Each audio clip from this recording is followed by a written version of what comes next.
σχετικά κοντά από το πρώτο clipping point, μακριά από το πρώτο και τέτακερ δυστυχώς, στην προσπάθειά του να κλείσει τη γραμμή του με φρένο. Συνεχίζει πολύ ωραία, πιάνει το πρώτο clipping point. Εδώ βλέπουμε και ένα ανέβασμα ταχύτητας που πιάνει και το τέταρτο clipping point πάρα πολύ ωραία και τερματίζει. Πολύ ωραίο πέρασμα.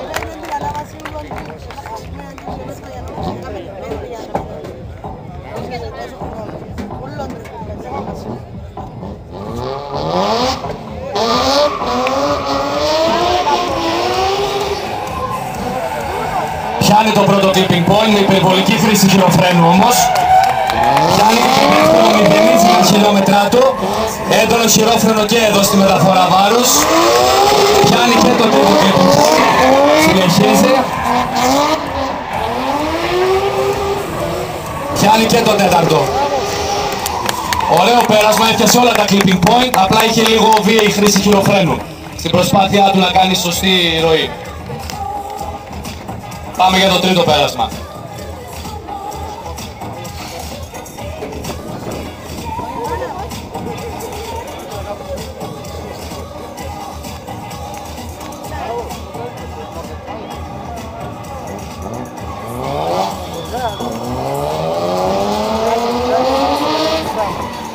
Ωραίο σπάσιμο, πολύ κοντά από το πρώτο. Κοντά και από το δεύτερο. Μηδενίζει αρκετά βέβαια πάλι τα χιλιόμετρά του και μέτρια μεταφορά βάρους. Πολύ κοντά από το τρίτο πέρασμα.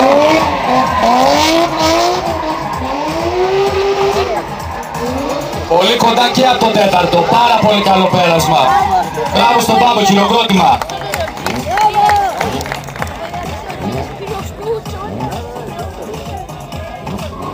Τελευταίο πέρασμα.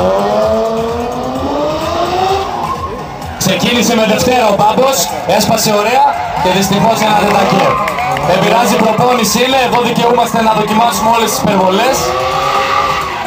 Συνεχίζει ο Πάμπος. Καλύτερη μεταφορά βάρους αυτή τη φορά.